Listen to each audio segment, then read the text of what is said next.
Hi everyone, कैसे हो आप सभी लोग। आई होप आप लोग अच्छे होंगे। मैं हूं राहुल जयसवाल एंड स्वागत करता हूं आप सभी का एक बार फिर हमारे यूट्यूब चैनल JR ट्यूटोरियल्स में। फ्रेंड्स, आज अगेन आपके सामने एक मोस्ट इंपॉर्टेंट हिस्ट्री का लेक्चर वीडियो लेकर आ चुका हूं दोस्तों, जिसमें आज के दिन हम लोग पढ़ने वाले हैं हमारे 9th स्टैंडर्ड के हिस्ट्री सब्जेक्ट का, जो हमने चैप्टर की शुरुआत ऑलरेडी की थी दोस्तों, जिसका नाम है chapter number 7 science and technology. तो आज हम इस पर्टिकुलर चैप्टर का लेक्चर नंबर 4 आपके लिए लेकर आ गए हैं, जो कि अगेन एक बहुत ही ज्यादा इंपॉर्टेंट लेक्चर वीडियो होने वाला है। तो दोस्तों, आपको अगर याद होगा कि हमने ऑलरेडी इस चैप्टर की शुरुआत की थी, जिसमें हमने साइंस एंड टेक्नोलॉजी के रिलेटेड बहुत सारी चीजें डिस्कस की थी। और ये साइंस एंड टेक्नोलॉजी हमें हिस्टोरिकल पॉइंट ऑफ व्यू पढ़ना था। हमने देखा था किस प्रकार जो है सैटेलाइट्स वगैरह लॉन्च हुए, मिसाइल कैसे लॉन्च हुए, कैसे न्यूक्लियर रिएक्टर्स बने। ये सभी चीज हमने लेक्चर नंबर 3 तक कवर कर लिया है। तो अगर आपने नहीं देखा है लेक्चर नंबर 3 तक इस चैप्टर के वीडियोस, तो प्लीज जाके चेक कर लेना। साथ में आप प्लेलिस्ट को चेक कर सकते हो। प्लेलिस्ट में आपके बाकी सब्जेक्ट्स के पूरे वीडियोस अवेलेबल है। जितने भी स्टैंडर्ड के जितने भी सब्जेक्ट्स हमने डाल के रखे हैं, आपको ढूंढने में आसानी हो जाएगी। तो पूरा प्लेलिस्ट आप चेक कर लेना और जितना हो सके उतना अच्छे से पढ़ाई कर लेना। साथ ही में आप मुझे इंस्टाग्राम पे फॉलो कर सकते हो दोस्तों, लिंक डिस्क्रिप्शन में मिल जाएगा। ये मेरा आईडी है, यहां से भी फॉलो कर सकते हो। हम फेस टू फेस इंटरेक्शन कर सकते हैं, क्योंकि बीच में हम लाइव आते हैं इंस्टाग्राम पे, ताकि आप मुझसे बात कर पाओ। तो आप जरूर से फॉलो करके रख लेना। साथ ही में 2 और चैनल है, JR talks and JR vlogs, हमारा सेकंड चैनल, जिसमें हम मोटिवेशनल और करियर गाइडेंस के वीडियो डालते हैं। बहुत ही इंटरेस्टिंग रहता है वीडियोस। इंटरव्यू सेशंस भी चल रहे हैं आजकल, तो वो भी आप चेक कर सकते हो। और साथ में व्लॉगिंग चैनल है तीसरा, JR व्लॉग्स, उसको भी जाके विजिट कर सकते हो। और चैनल को सब्सक्राइब जरूर से करना, आप लोग की सपोर्ट की जरूरत है। ठीक है, चलिए शुरुआत करते हैं आज के इस वीडियो की, साइंस एंड टेक्नोलॉजी का चौथा लेक्चर। तो आज हम सबसे पहले क्या पढ़ने वाले हैं। आज हमारा जो टॉपिक होने वाला है पहला, जो कि है दोस्तों, आपको याद होगा कि हमने शुरुआत किया था लास्ट में सैटेलाइट्स के बारे में चल रहा था बात, कम्युनिकेशन सिस्टम के बारे में बात चल रहा था। तो कम्युनिकेशन सिस्टम में हमने टेक्नोलॉजिकल प्रोसेस की बात की थी, फिर किस प्रकार सैटेलाइट्स को लॉन्च किया जाता है। इनसैट सैटेलाइट जो था, इंडियन नेशनल सैटेलाइट, इसके बारे में मैंने बात किया था। लेकिन उसके बाद बहुत सारे कम्युनिकेशन के फील्ड में क्या होने लगे, डिस्कवरीज होने लगे और बहुत सारे सैटेलाइट्स अलग अलग तरीके से लॉन्च होने लगे। लेकिन इसके वजह से एक सर्विस बहुत अच्छा हो गया, जिसका नाम था दोस्तों टेलिक्स सर्विस। तो सबसे पहला जो टॉपिक है आज के दिन, वो है टेलिक्स सर्विस। तो टेलिक्स सर्विस क्या होता है, ये हम लोग डिस्कस करेंगे। तो टेलिक्स सर्विस की अगर बात करें, इट इज नथिंग बट एक टेक्स्ट मैसेज। ठीक है ना, टेलिक्स में देखो टेक्स्ट छुपा हुआ है। तो टेक्स्ट मैसेज आपको पता है, जैसे हम लोग आज के डेट में हम लोग बहुत सारे एप्लीकेशंस यूज करके टेक्स्ट मैसेज भेजते हैं।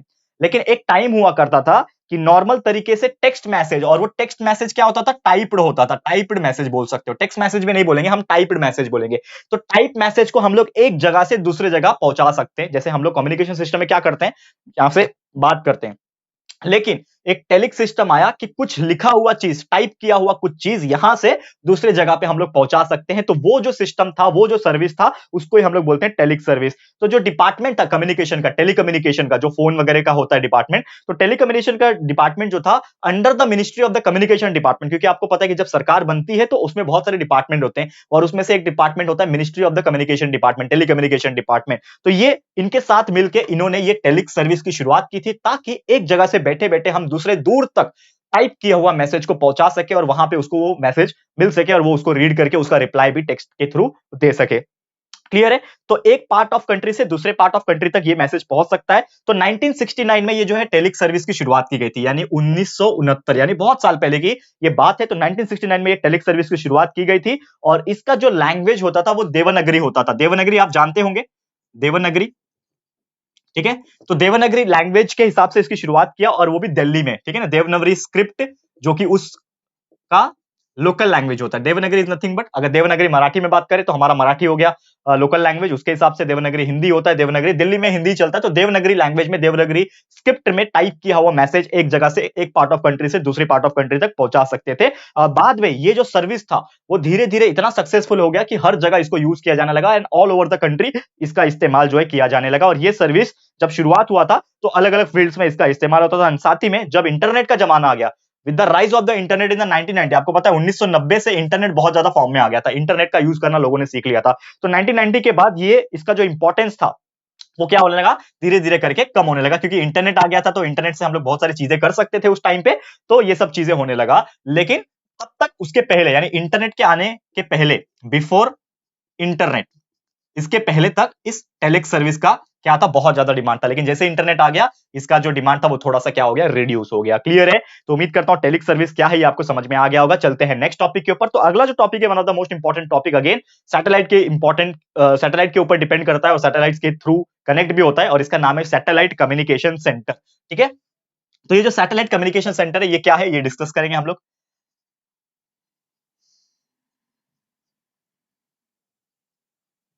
Satellite communication centre. ठीक है, अब देखो, आप एक चीज तो जानते होंगे कि हम मिसाइल्स के हेल्प से हम सैटेलाइट को स्पेस में लॉन्च कर सकते हैं, और वो सैटेलाइट हमें बहुत सारी चीजों में हेल्प करता है, चाहे वो एजुकेशन हो, चाहे वो वेदर फोरकास्टिंग में हो, चाहे वो टेलीकम्युनिकेशन में हो, चाहे वो हमें मूवीज दिखाए, चाहे वो हमें नॉर्मली कोई भी मीडिया के थ्रू दिखाए, या फिर कोई भी चीज को ऑब्जर्व करना, नेचुरल रिसोर्सेज को ढूंढना, फोटोग्राफ कैप्चर करना, बहुत सारे इंफॉर्मेशन हमें सैटेलाइट देता है। लेकिन उसका कम्युनिकेशन कैसे होगा हमसे? क्योंकि अगर वो दे रहा है तो हम क्या कर रहे हैं, कहीं ना कहीं सैटेलाइट से हमारा कम्युनिकेशन हो रहा है ना। तो वो कम्युनिकेशन सेंटर क्या है, उसी को हम लोग बोलते हैं सैटेलाइट कम्युनिकेशन सेंटर। तो basically in order to establish the communication between the satellite and the group of some people, तो उसके लिए एक सेंटर की जरूरत होती है, और उसी का नाम है सैटेलाइट कम्युनिकेशन सेंटर, जिसमें हम किसी भी आर्टिफिशियल सैटेलाइट मतलब क्या होता है, जो हमने बना के भेजा है। और आपको पता है एक हमारा नेचुरल सैटेलाइट भी है। क्या होता है नेचुरल सैटेलाइट? अर्थ का नेचुरल सैटेलाइट होता है मून, चंद्रमा, चंदा मामा, ठीक है। तो वो हमारा नेचुरल सैटेलाइट है जो हमें लाइट देता रहता है, ठीक है। लेकिन हमारा जो आर्टिफिशियल सैटेलाइट है, यानी कि जो हम खुद डिजाइन करते बनाते हैं और मिसाइल की हेल्प से उसको भेजते हैं, वो आर्टिफिशियल सैटेलाइट के थ्रू डोमेस्टिक सैटेलाइट हो गया। तो उससे हम कम्युनिकेशन कैसे प्राप्त कर सकते हैं? तो उसके लिए अर्थ स्टेशन से कम्युनिकेशन करने के लिए यहाँ पे क्या बनाया गया था? Satellite communication centre. यानी कि it is nothing but to establish the communication between, यहां पे मैं लिखता हूं, एस्टैब्लिश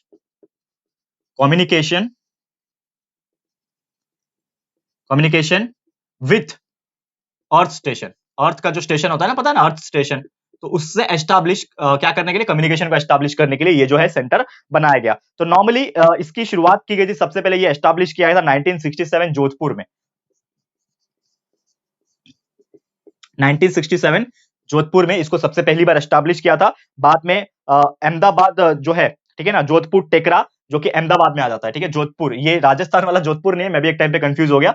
तो जोधपुर टेकरा, जोधपुर टेकरा, जो कि कहां पे आता है, नियर अहमदाबाद, ठीक है ना। अहमदाबाद किधर आता है तो आपको पता ही है, गुजरात में। तो यहाँ पे इसकी शुरुआत की गई थी 1967 में, एक कम्युनिकेशन सेंटर सैटेलाइट का यहाँ पे एस्टैब्लिश किया गया था। और ये काफी ज्यादा इजी हो गया था। अगर ये हमारा सैटेलाइट कम्युनिकेशन सेंटर नहीं होता तो हम इजीली किसी भी आर्टिफिशियल सैटेलाइट से कम्युनिकेशन नहीं कर पाते, और जो सैटेलाइट अगर कम्युनिकेट नहीं कर पाएगा तो जो बहुत सारे साइंटिस्ट हैं जो जिसके लिए सैटेलाइट को भेजा गया है, उसका यूज नहीं रह जाएगा। तो ये बहुत ज्यादा, इसके वजह से हमें आसानी हो गई थी। जो साइंटिस्ट थे, जो स्पेस साइंटिस्ट थे, उनको इस कम्युनिकेशन सेंटर की वजह से, सैटेलाइट कम्युनिकेशन सेंटर की वजह से बहुत ज्यादा आसानी हो गया था। एंड वो इजीली कम्युनिकेट कर पाते थे, साइंटिस्ट को ट्रेन कर पाते थे, इजीली टेक्नीशियंस को ट्रेन कर पाते थे। एंड साथ ही में कि अर्थ के हिसाब से कैसा रन हो रहा है, अर्थ स्टेशन कैसा रन हो रहा है, साथ ही में जो कंट्री के अंदर सब कैसा है, वो हम लोग सब ऑब्जर्व कर पा रहे थे इस सैटेलाइट कम्युनिकेशन सेंटर के द्वारा। और लगभग 1970 में, 1970 में एक सेंटर को एस्टैब्लिश किया था आरवी में, नियर पुणे, ठीक है ना। 1970 में एक और कम्युनिकेशन सेंटर एस्टैब्लिश किया,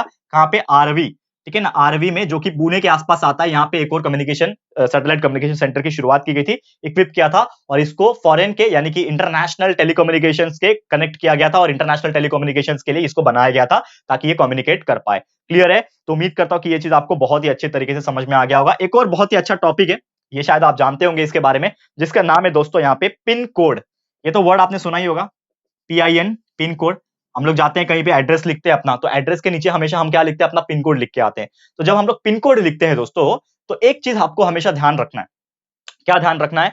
कि पिन कोड के जो नंबर्स होते हैं उसका कुछ ना कुछ मतलब होता है, ठीक है। तो यहां पे अगर मैं बात करूं तो 15 अगस्त 1972 से, ठीक है ना, 15 अगस्त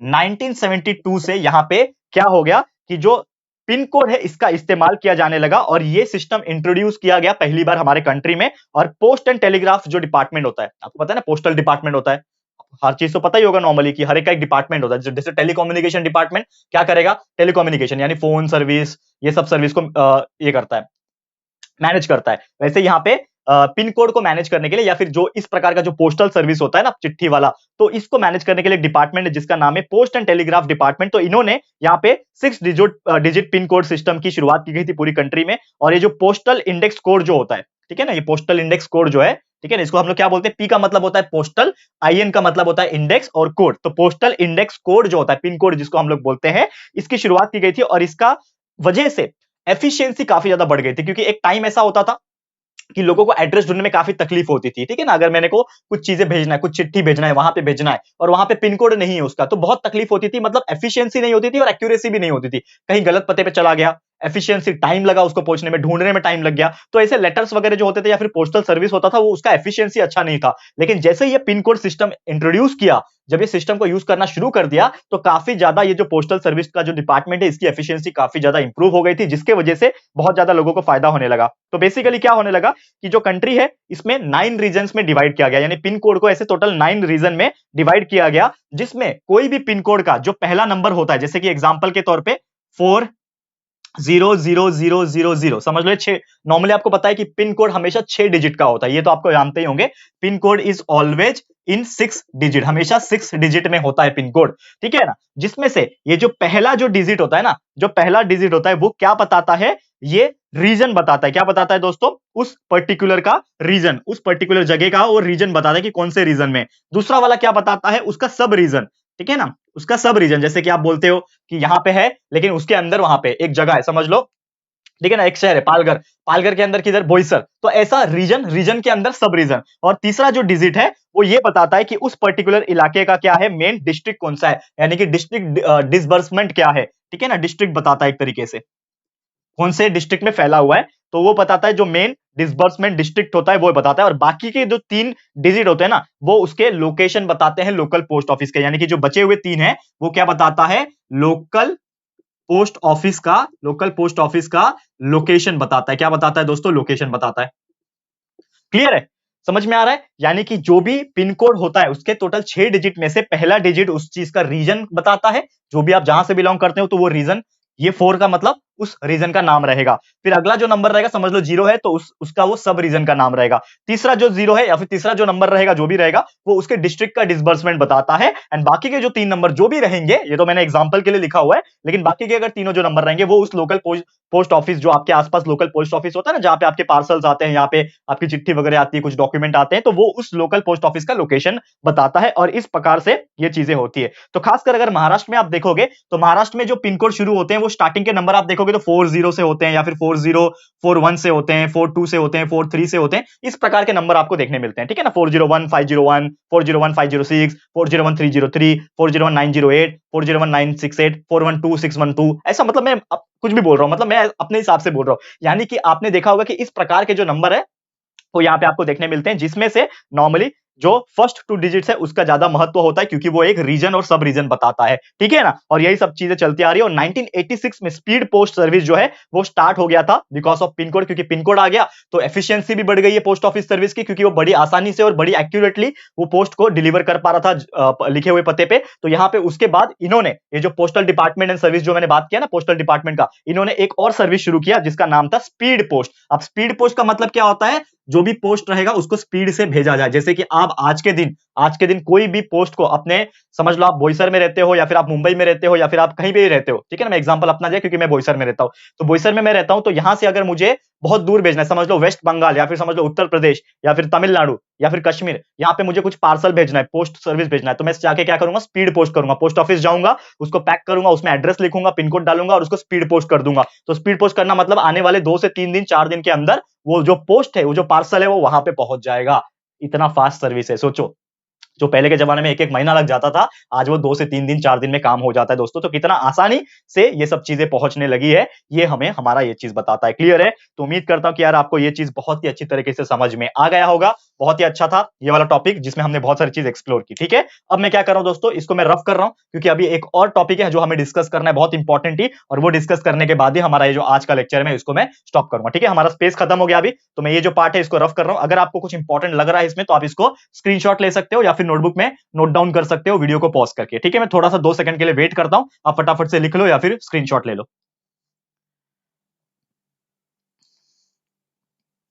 ठीक है, हो गया। तो अभी मैं इसको रफ कर रहा हूं फिलहाल में, ठीक है ना। ये इतना पोर्शन मैं रफ कर रहा हूं, उम्मीद करता हूं कि आपको ये चीज हेल्प हुआ रहेगा। अब मैं आपको एक और टॉपिक आज पढ़ाना चाहता हूं, ठीक है ना। थोड़ा सा एक्स्ट्रा पार्ट समझ लो, ठीक है ना। एक और टॉपिक है बहुत मजेदार, इसको पढ़ा लेते हैं, फिर आज का लेक्चर को हम लोग स्टॉप करेंगे, ठीक है। लास्ट टॉपिक आज के इस लेक्चर का। ओके, तो क्या है उस टॉपिक का जो नाम है, वो क्या है दोस्तों, वो है international subscriber dialing telephone service. अब ये है क्या, देखो मैं बताऊंगा। International subscriber dialing, international subscriber dialing telephone service, telephone service, ठीक है, ये हमारा टॉपिक है इतना बड़ा। अब इसको शॉर्टकट में बताऊं, I for international, I for international, S for subscriber, D for dialling, ISD. इसका कभी नाम सुना है आईएसडी? होता है ना, अरे मुझे ना आईएसडी कॉल करना है, समझ में आया? अरे मुझे आईएसडी कॉल करना है यानी इंटरनेशनल कॉल करना है। तो इंटरनेशनल सब्सक्राइबर डायलिंग यानी कि अगर हमें अपने देश से किसी और दूसरे देश में अगर बात करना है तो वो क्या माना जाता है, इंटरनेशनल कॉल माना जाता है। एंड जो इस चीज को मैनेज करता है वो होता है हमारा international subscriber dialing telephone service. क्या बोलते हैं? आईएसडी टेलीफोन सर्विस कहा जाता है। क्या बोलते हैं? ISD telephone service. तो इसमें क्या होता है, बहुत सारी कंपनी का इसमें रोल है। अगर हम बात करें इसको डिटेल में एक्सप्लेनेशन के हिसाब से बात करें तो यहाँ पे ओवरसीज कम्युनिकेशन के लिए 1972 में ही कुछ चीजें एस्टैब्लिश की गई थी, क्योंकि आप जानते हो कि देश अकेला नहीं चला जा सकता, इसको बहुत सारे देश के साथ मिलना पड़ेगा, कुछ व्यापार ट्रेड करना पड़ेगा, बिजनेस करना पड़ेगा, कुछ चीजें साथ में डिस्कस करनी पड़ेगी, तभी जो देश है वो आगे बढ़ता है। तो 1972 में बहुत सारी चीज को एस्टैब्लिश किया गया था, उसमें से ये भी एक था। ठीक है ना, आईएसडी यानी कि इंटरनेशनल सब्सक्राइबर डायलिंग जो है इसकी शुरुआत की गई थी, जो कि मुंबई में इंटरनेशनल कम्युनिकेशन सेंटर की सर्विस की शुरुआत की गई थी। और 1976 में ये जो इंटरनेशनल सब्सक्राइबर डायल्ड जो टेलीफोन सर्विस है इसकी शुरुआत करते हुए मुंबई से लंदन डायरेक्टली कॉल किया गया था। यानी कि इसकी जब शुरुआत हुई थी ये सर्विस की, तो मुंबई से लेकर लंदन तक, आप पता है मुंबई अपना देश, अपना शहर मुंबई, लंदन आपको पता है कहां पे, इंग्लैंड में। तो मुंबई से लेकर लंदन तक डायरेक्टली जो है फोन मिलाया जा सकता है और वहां पे डायरेक्टली बात हुआ, तो डायरेक्टली फोन कॉल पे बात हो गया था एक तरीके से। और टेलीफोन सर्विस के अलावा जो बाकी सर्विस जो हमने ऑलरेडी डिस्कस किया है, टेलेक्स सर्विस, ठीक है ना, टेलेक्स सर्विस हो गया, ये हमने डिस्कस कर लिया था। एंड साथ ही में टेली प्रिंटर होता है कि आप जो भी टाइप करोगे वो प्रिंट होके आ जाएगा, तो टेली प्रिंटर हो गया, रेडियो हो गया, ये सभी जो चीजें हैं उसके इमेजेस जो है वो स्टार्ट हो गए थे धीरे धीरे। फिर 1986 में एक कंपनी आ गई, 1986 में एक बहुत ही बेहतरीन कंपनी आई, इनका नाम तो सुना ही होगा आपने, VSNL। नाम सुना इसका? आपने बीएसएनएल का नाम सुना होगा, शायद वीएसएनएल नहीं सुना होगा। बीएसएनएल की चर्चा हम लोग अगले लेक्चर में करेंगे, लेकिन आज ये जो वीएसएनएल है ना, ये क्या है इसके बारे में बात करेंगे। तो वीएसएनएल इज नथिंग बट विदेश संचार निगम लिमिटेड। वी फॉर विदेश, एस फॉर संचार, संचार मतलब टेलीफोन, ठीक है ना, बात करना एक दूसरे से, निगम लिमिटेड। तो दिस इज द कंपनी जो इस आईएसडी के कंपनी के लिए बनी थी, ताकि हम अपने घर से बैठे बैठे एक जगह से, अपने घर से नहीं बैठे बैठे, लेकिन जो पीसीओ वगैरह होता है ना, जो जहां पे हम लोग वो टेलीफोन बूथ पे कॉल करने के लिए जाते थे, वहां से बैठे बैठे हम दूर तक टेलीफोन लगा के बात कर सके, जो कि इस फील्ड में आ गया था। उसके बाद यहाँ पे जो महानगर टेलीफोन निगम लिमिटेड है, वो एक पब्लिक सेक्टर कंपनी था, ये तो अभी भी है नॉर्मली, आप देखोगे तो एमटीएनएल, महानगर टेलीफोन निगम लिमिटेड, ये जो कंपनी है नॉर्मली ये भी एक पब्लिक सेक्टर कंपनी है, जो बड़े बड़े शहरों में ऐसे टेलीफोन सर्विस को प्रोवाइड करता है नॉर्मली। और 1990s में ये जो विदेश संचार लिमिटेड है ना, इन्होंने बहुत ही अच्छा परफॉर्म किया। एंड साथ ही में इनका मेन जो फील्ड हो गया वो इंटरनेट सर्विस प्रोवाइडिंग भी हो गया, यानी कि ये जो कंपनी था वो इंटरनेट सर्विस को प्रोवाइड करने के लिए भी मार्केट में उतर चुकी थी, यानी कि बहुत अच्छा हो गया था। ये आईएसडी के लिए भी था, इंटरनेशनल कॉलिंग के लिए, इंटरनेशनल सब्सक्राइब डायलिंग के लिए भी हो गया था। साथ ही में ये जो बीएसएनएल कंपनी है ये इंटरनेट सर्विस भी प्रोवाइड करने लगी थी। कब? 1990 में, क्योंकि आपको पता है यही जमाना था, 1990 का ही जमाना, हमारे इंडिया में इंटरनेट नया नया आया था। तो उस टाइम पे ये कंपनी ने इंटरनेट सर्विस प्रोवाइड करना शुरू कर दिया था, जिसकी वजह से बहुत सारे लोगों को फायदा हुआ था। इंटरनेट प्रोवाइडर आ चुके थे, लोग ने इंटरनेट यूज करना शुरू कर दिया था। और जो कंट्रीब्यूशन था इसमें एक व्यक्ति का, जिनका नाम था सैम पिट्रोदा, सैम पिट्रोदा करके एक व्यक्ति थे, इनका इस फील्ड में काफी ज्यादा बड़ा योगदान था। क्लियर है? तो उम्मीद करता हूं कि ये चीज भी आपको बहुत ही अच्छी तरीके से समझ में आ गया होगा। तो ये था हमारा इंटरनेशनल सब्सक्राइबर डायलिंग, जिसमें हमने आईएसडी क्या है, कैसे बात हुआ, कब हुआ और क्या क्या कंपनीज का रोल है, इसमें हमने डिस्कस कर लिया। और उम्मीद करता हूं कि आपको बहुत अच्छी तरीके से ये भी समझ में आ गया होगा। तो इसी के साथ दोस्तों फिर आज का जो वीडियो है मैं समाप्त करना चाहूंगा, क्योंकि एक और लेक्चर मैं लेना चाहता हूं इसके ऊपर, जो कि होगा हमारा लेक्चर नंबर 5, यानी कि एक आखिरी लेक्चर ले लूंगा, लेक्चर नंबर 5, इसके बाद ही कंटिन्यूअसली आ जाएगा आपको, जिसमें हम लोग बाकी के जो टॉपिक्स है, क्योंकि यहां तक पहुंच गए यानी कि टेलीफोन तक पहुंच गए, अब आएगा मोबाइल का जमाना। तो मोबाइल क्या है, उसका क्या कंपनी थी, बीएसएनएल हो गई, ये सब चीज के बारे में और अच्छे से डिस्कस करेंगे हमारे नेक्स्ट लेक्चर और आखिरी लेक्चर इस चैप्टर का, लेक्चर नंबर 5 में फटाफट से आ जाएगा। और आज का वीडियो इसी के साथ मैं समाप्त करता हूं। ठीक है, उम्मीद करता हूं हर चीज आपको क्लियर हो गया होगा। तो ये वीडियो आपको कैसा लगा है दोस्तों, प्लीज हमें कमेंट करके बताइएगा, अपनी राय और सजेशन जरूर से दीजिएगा। वीडियो अगर पसंद आया दोस्तों, अच्छा लगा है तो प्लीज ये वीडियो को लाइक कीजिएगा दोस्तों, एंड शेयर जरूर से कर देना अपने सारे फ्रेंड्स एंड रिलेटिव्स को, फटाफट से शेयर कर देना दोस्तों। एंड अगर आपने अभी तक इस चैनल को सब्सक्राइब नहीं किया है तो फटाफट से सब्सक्राइब कर देना हमारे चैनल को। एंड साथ ही में दोस्तों उसके बाजू में एक बेल आइकन होता है, उसको प्रेस कर देना, ताकि फ्यूचर में हम कभी भी कोई भी वीडियोस को अपलोड करेंगे तो आप लोगों को नोटिफिकेशन मिलती रहेगी। ठीक है फ्रेंड्स, तो मिलते हैं हमारे अगले वीडियो में। ये वीडियो देखने के लिए thank you and good bye.